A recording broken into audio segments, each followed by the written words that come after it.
दोस्तों, आज मैं आपको सुनाने जा रहा हूं अपनी मंडली की सदस्य शबनम गुप्ता की लिखी कहानी आशियाना। सोनाली ने एक बार फिर बिस्तर से उठने की कोशिश की, लेकिन निढाल होकर तकिए पर वापस गिर गई। सारी रात उल्टी करके अब उसमें उठने की बिल्कुल ताकत नहीं थी। सामने उसकी छोटी सी बेटी सिया बैठी थी। उसने आंखें मलते हुए अपने माथे से बालों को हटाया और सोनाली को देखा। सिया 2 साल की है, पर अभी भी सिर्फ कुछ शब्द ही बोलती थी। अभी बोली, मम्मा नमी नमी। सोनाली इतनी कमजोरी में भी मुस्कुरा दी। सिया पानी को नमी कहती है, उसे पानी चाहिए। किसी तरह अपनी पूरी ताकत जुटाकर वो उठी और सिया के लिए पानी ले आई। फिर उसे अपने पास अपनी गोदी में बिठाकर पानी पिलाया और उसके कंधे पर उसके काले घुंघराले बालों में अपना चेहरा छिपा लिया। बिल्कुल अविनाश जैसे बाल थे, घने काले गुच्छे। सिया हंसी और अपनी मम्मी का चेहरा थपथपाने लगी। प्रेगनेंसी के शुरू के दिन थे, लेकिन तबीयत कुछ ज्यादा ही खराब थी। सिया के टाइम इतनी मुश्किल प्रेगनेंसी नहीं थी। तब तो सोनाली को पता भी नहीं चला था वो कब प्रेग्नेंट हो गई। कितनी बड़ी गलती हो गई उससे, और कितनी बेवकूफ है वो कि एक ही गलती एक बार नहीं दूसरी बार फिर कर ली। गलती ही तो थी जो अविनाश को इतना प्यार किया, उस अविनाश को जो कुछ समझता ही नहीं था। पिछले 10 साल से वो एक दूसरे को पसंद करते हैं, कॉलेज के टाइम से साथ हैं, और उसे जानने के बाद सोनाली ने उसके अलावा किसी को अपने जीवन साथी के रूप में नहीं देखा। अविनाश आज भी वैसा ही बेफिक्र और मस्त मौला था जैसे कॉलेज के दिनों में। सोनाली को उसका यही नेचर तो अच्छा लगता था, पर कभी तो बड़े भी होना चाहिए। ठीक है, दोनों ने ही 5 साल पहले तय किया था कि वो शादी के हक में नहीं है और उनका प्यार समाज की मोहर का मोहताज नहीं है। ठीक है, पर 5 साल में कुछ बदल भी सकता है या नहीं? वो बचपने की उम्र थी और उम्र का अल्हड़पन ही था कि सोनाली ने बिना शादी किए भी बच्चे को दुनिया में लाने का फैसला किया। बहुत हिम्मत चाहिए ऐसा करने के लिए, पर किया उसने। अविनाश इसके बहुत खिलाफ था, बहुत लड़ा, पर सोनाली अबॉर्शन के लिए राजी नहीं हुई। मैं 32 साल की हूं, आई वॉन्ट दिस बेबी अभी, पर तुम्हें प्रेशर लेने की कोई जरूरत नहीं है। मुझे इस बच्चे के लिए तुमसे कुछ नहीं चाहिए। उसने मांगा नहीं, और अविनाश ने उसके लिए अपना कोई फर्ज नहीं माना।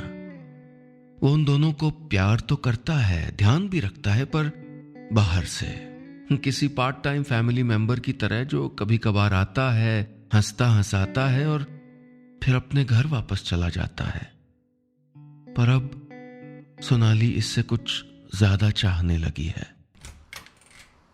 शाम को अविनाश घर आया तो सोनाली उसको देखकर सोच रही थी, ये बिल्कुल वैसा ही है जैसे कॉलेज में था। कॉलेज से ही अविनाश बहुत कूल था, किसी बात को लेकर ज्यादा परेशान या इमोशनल नहीं होता था। दोस्तों के साथ ठहाके लगाना और घूमना, ये उसके सबसे बड़े शौक थे, आज तक भी। अभी उसे सिया के साथ पिलो फाइट करते देखकर सोनाली मुस्कुराने लगी। ये बताना मुश्किल था कि दोनों में बच्चा कौन है। अच्छा, ये बात, अविनाश बोला जब सिया ने अपने तकिए से उसके माथे पर मारा। अपने माथे पर गिरे हुए बाल पीछे झटक कर अविनाश ने सिया को गुदगुदी करना शुरू किया तो सिया खिलखिलाकर हंसने लगी। अच्छा, ब्रेक टाइम। अविनाश ने कुछ समय खेलने के बाद कहा तो सिया ने ना में सर हिलाया। सिया थोड़ी मनोहार की आवाज में बोली, पापा। फिर थोड़ी ऊंची आवाज में बोली, पापा। अविनाश उसे फिर गुदगुदी करते हुए बोला, पापा नहीं अविनाश, बोलो अविनाश। सिया फिर हंसने लगी, पर सोनाली के चेहरे से हंसी गायब हो गई। जब अविनाश थोड़ी देर बाद जाने लगा तो सोनाली बोली, रुक जाओ अभी। अविनाश बोला, रुक जाता यार, पर आज करण के घर पार्टी है। तुम जानती हो ना करण को, हम लोग वीकेंड पे गोवा जाने का प्लान बना रहे हैं।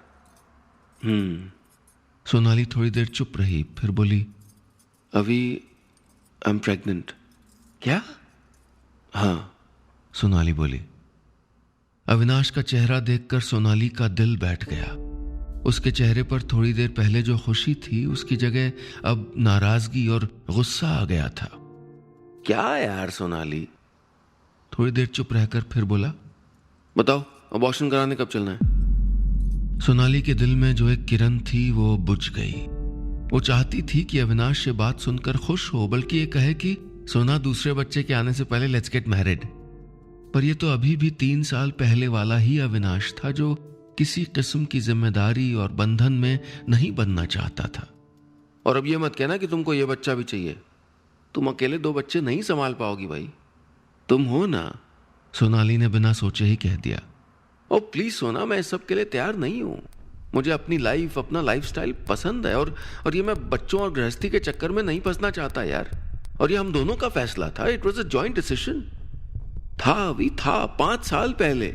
सोनाली को भी गुस्सा आ गया। 5 साल बाद फैसले बदल भी तो सकते हैं। मेरा फैसला नहीं बदलेगा सोना। अविनाश ने सोफे पर रखी अपनी जैकेट उठाई और कार की चाबी लेकर जाने को तैयार हो गया। डॉक्टर से टाइम लेके मुझे बता देना। ये बोलकर बिना बाय किए अविनाश चला गया। सोनाली वहीं सोफे पर बैठी सोच रही थी कि अविनाश को अपने दिल की बात आखिर कैसे समझाए। अगले दिन शाम को सोनाली की तबीयत थोड़ा संभली तो वो सिया को पार्क लेकर आई। उसे प्रैम से बाहर निकालकर झूलों के पास लेकर गई तो सिया खिलखिलाकर झूलों को देखने लगी।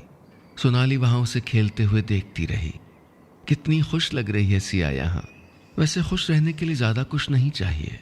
सोनाली को भी खुश रहने के लिए और किस चीज का इंतजार था। उसकी इतनी प्यारी बेटी है कि वो सिर्फ उसका चेहरा देखकर ही सारी उम्र खुश रह सकती है। और अब तो उसके पास मसूरी के इंटरनेशनल स्कूल से नौकरी का भी इतना बढ़िया ऑफर था। इस फजूल के इंतजार को वो यहीं खत्म कर सकती थी। अविनाश के लिए इंतजार अब बहुत लंबा हो गया था। हर दिन उसे अपनी उम्मीद कुछ कम होती लगती। अगर अविनाश के मन में सच्चा प्यार होता तो क्या वो शादी करने से इतना डरता? यूं कभी कभार छिपते छिपाते मिलने को तो प्यार नहीं कहते ना। सिया झूले से उतरकर हंसते हुए अपनी दोनों बाहें खोले सोनाली के पास आ गई। वहीं पास में एक आदमी ने अपने छोटे से बच्चे को उठाकर अपने कंधे पर बिठाया और पार्क के बाहर जाने लगा। सोनाली की नजरें उन पर रुक गईं। उसे पापा याद आ गए। ऐसे ही उसके साथ खेलते हुए, उसे गोदी में उठाकर ऊंचा उछालते हुए, कभी आइसक्रीम खिलाते हुए। आज भी पापा का चेहरा आंखों के सामने आते ही सोनाली का दिल भारी हो गया। वो 10 साल की थी जब पापा गुजर गए थे और उसकी पूरी दुनिया ही बदल गई थी। उस दिन सोनाली भगवान से रूठ गई थी। वो ऐसा कैसे कर सकता था? कैसा भगवान है जिसने एक छोटे से बच्चे से उसका पापा छीन लिया? ऐसे भगवान को उसने मानने से ही इनकार कर दिया। मम्मा काका, सिया सामने बैठे हुए छोटे से बच्चे की तरफ इशारा करके बोली। काका। सोनाली ने उसे गोदी में बिठा लिया। वो अभी भी उस बच्चे को अपने पापा के कंधों पर हंसते हुए देख रही थी और सिया की जिंदगी में इस खाली जगह को।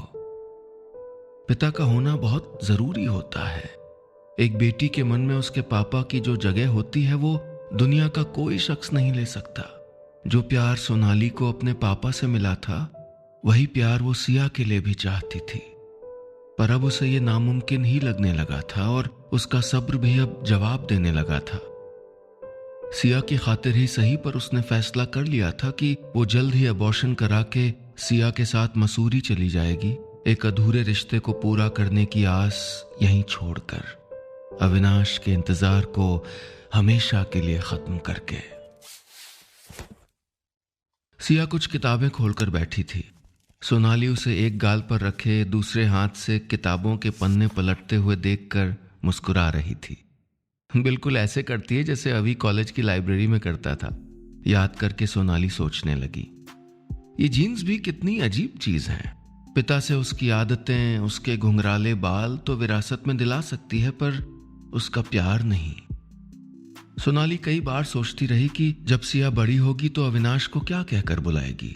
पापा नहीं, पापा सिर्फ एक शब्द नहीं है, एक ओहदा है, बहुत ऊंचा ओहदा। ये ऐसे ही तो नहीं दिया जा सकता ना, ये कमाना पड़ता है। और अभी तक तो अविनाश ने इस ओहदे को कमाने के लिए कोई मेहनत नहीं की थी। और वो तो चाहता ही नहीं था कि सिया उसको पापा कहे। वो तो उसके लिए सिर्फ अविनाश ही बने रहना चाहता था। मम्मा काका, सिया की आवाज आई तो सोनाली का ख्याल टूटा। सिया एक किताब खोलकर बैठी थी और उसमें बच्चे की फोटो को देखकर मुस्कुरा रही थी। काका। सोनाली उसे देखकर मुस्कुराई तो वो उसकी गोदी में आ गई। फिर सोनाली के पेट पर अपना हाथ रख के बोली, मम्मा काका। सोनाली ने थोड़ी हैरानी से देखा, क्या ये समझती है? इसे कैसे पता चला? पर वो इसके आगे नहीं सोचना चाहती थी। खासकर उस बच्चे के बारे में तो बिल्कुल नहीं सोचना चाहती थी जिसे अबॉर्ट करने का उसने फैसला कर लिया था। उसके बारे में सोचती तो उसे डर था कि कहीं वो कमजोर न पड़ जाए। सिया को अपने पास खींचकर उसके कंधे में अपना मुंह छिपाकर सोनाली ने मन ही मन माफी मांगी। सॉरी सिया, शायद मैं तुझे फैमिली नहीं दे पाऊंगी। अविनाश भी यही चाहता था। उसने फोन पर डॉक्टर से परसों का टाइम लेने को कहा था और सोनाली ने एक बार भी मना नहीं किया। वो जानती थी कि इस बार यही सही निर्णय है।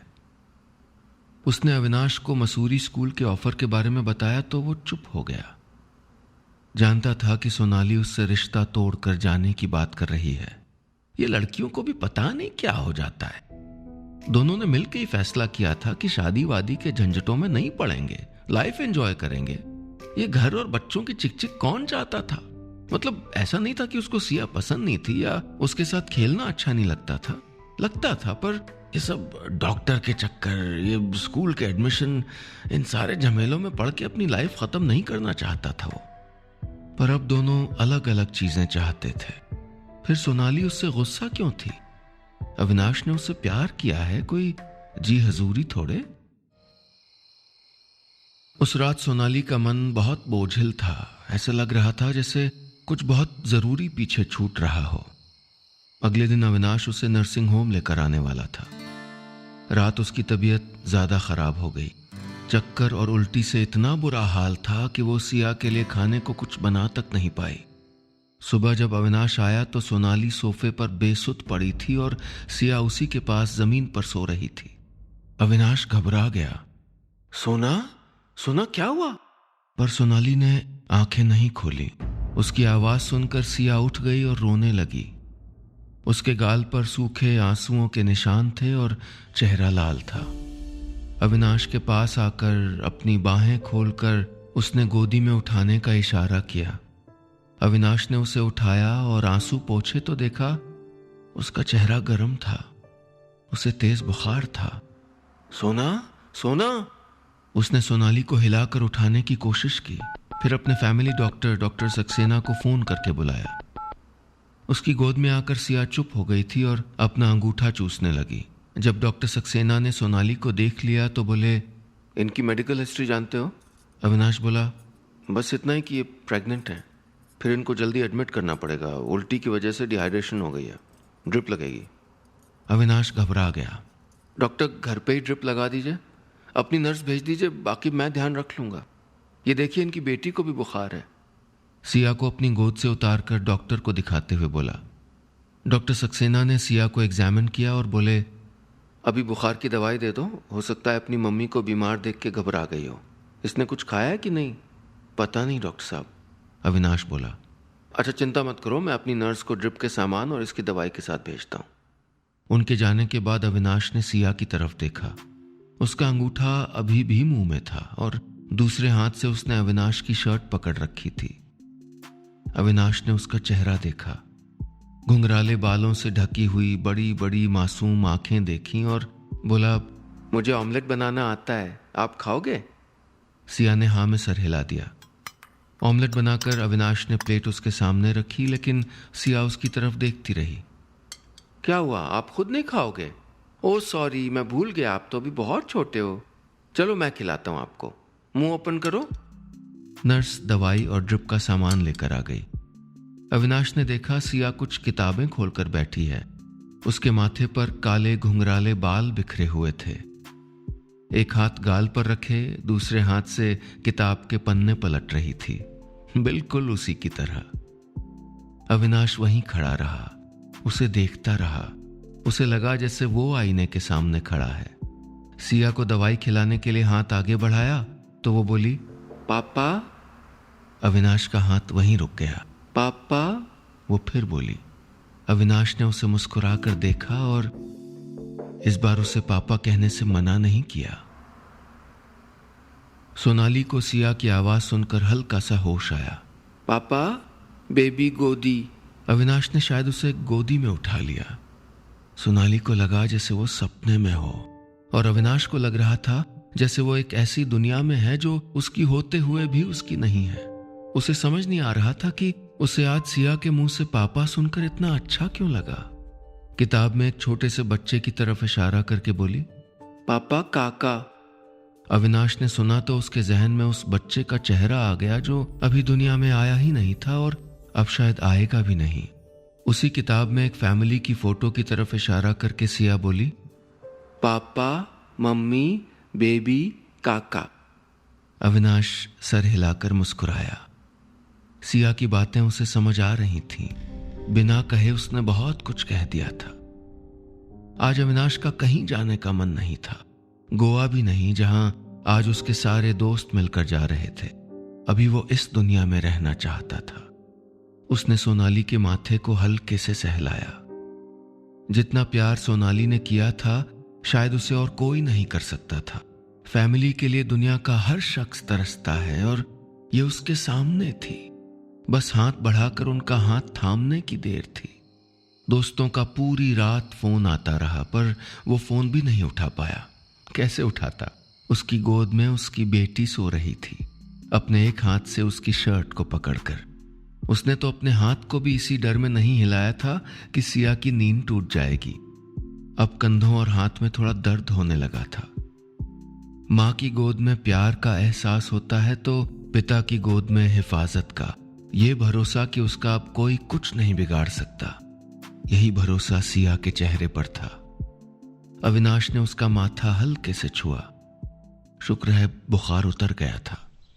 सुबह जब सोनाली की आंख खुली तो उसने अविनाश को कुर्सी पर सोते हुए देखा। उसकी गोद में सिया सो रही थी। सोनाली के मन में एक ही ख्याल बार बार आ रहा था, हमारे लिए अविनाश अपने दोस्तों के साथ गोवा नहीं गया। अविनाश की आंख भी तभी खुली। सोना, कैसी हो? Are you okay? सोनाली ने हाँ में सर हिलाया। कल अविनाश और सिया की बातों का धुंधला सा एहसास था उसे। अविनाश ने उसका हाथ पकड़ लिया। सोना, बहुत प्यार करता हूं तुमसे। कल से यही सोच रहा हूं कि अगर तुमको कुछ हो गया तो हम दोनों का क्या होगा। कितना बड़ा इडियट हूं मैं। प्लीज सोना, अब तुमको और सिया को नहीं खोना चाहता। I want us to be a family. मुझे माफ कर दो यार, मुझे ये बात बहुत पहले ही कह देनी चाहिए थी। मैं ये लाइफ चाहता हूं। Let's get married. सोनाली चुप रही। अविनाश बोला, प्लीज सोना, मैं जानता हूं मैंने गलती की है, पर अब मुझे एक मौका दो। सिया उठ गई थी। सोनाली की तरफ देखकर जोर से बोली, मम्मी। सोनाली मुस्कुराई और बोली, हाँ बेबी, क्या करें, तुम्हारे पापा को माफ कर दें? सिया हंसकर अविनाश की गोद में चिपक गई। अविनाश ने सिया को उठाया और हल्का सा उछालकर गोदी में पकड़ लिया। सिया जोर से खिलखिलाकर हंस पड़ी, बिल्कुल वैसे ही जैसे सोनाली बचपन में अपने पापा के साथ हंसती थी। आज बहुत सालों के बाद वो नाराज नहीं थी। उसका भगवान को माफ करने का मन कर रहा था।